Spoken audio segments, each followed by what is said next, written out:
એક તો મેઇન મુદ્દો હતો અનગઢ ગામની અંદર પાણી પુરવઠાની યોજનામાં ઘણા સમયથી પાણી લોકો પીતા નથી. ડોળું પાણી આવે છે. તો ફ્રેન્ચ વેલ બનાવવાની જૂની માંગણી હતી. એની વહેલામાં વહેલી તકે વ્યવસ્થા કરીને ફ્રેન્ચ વેલ બનાવવો જોઈએ. જે કંઈ અમારા વિસ્તારના નાના મોટા બસ સ્ટેન્ડોના પ્રશ્નો, વિદ્યાર્થી માટે બસો ચાલુ કરવાના પ્રશ્નો, એ બધામાં બસો ચાલુ કરી આપી છે જૂના પ્રશ્નોમાં.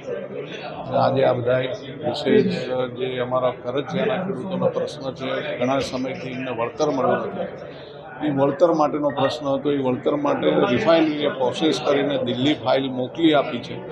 વહેલી તકે એનું પ્રોસેસ પ્રક્રિયા પૂરી કરીને ખેડૂતોને વળતર આપવામાં આવશે. પ્રવાસનના મિટિંગમાં મારા શેરખી રવિભાણ મંદિર, અનગઢ ખાતે રામજી મંદિર, મહારુદ્ર મહાદેવ મંદિર માળોદર અને કોટણા બીચ, આ બધાય કામો પ્રગતિમાં છે. ટેન્ડર પ્રક્રિયા બાકી છે. એટલે ટૂંક સમયમાં આની પ્રક્રિયા પૂરી કરીને ટેન્ડર કરીને વહેલામાં વહેલી તકે કામો ચાલુ થાય એવી આજે રજૂઆત કરવામાં આવી. આજે પણ પોલીસ કમિશનર જોડે પણ મિટિંગ હતી અને એની અંદર પણ નિર્ણય લેવાયો છે કે જેટલી જગ્યાએ એક્સિડન્ટ ઝોન છે એના માટે જે કંઈ બ્લેક સ્પોટ છે એનું વહેલામાં વહેલી તકે જે કંઈ રસ્તા પહોળા કરવાના હોય કે જે કંઈ એના માટે થઈને એક્સિડન્ટ નિવારણ માટે જે કંઈ કામ કરવાનું થાય એની કમિશનરશ્રીએ પણ ખાતરી આપી છે. આરએનબી સ્ટેટે અને આરએનબી નેશનલ હાઈવેએ પણ આજે અમને ખાતરી આપેલી છે.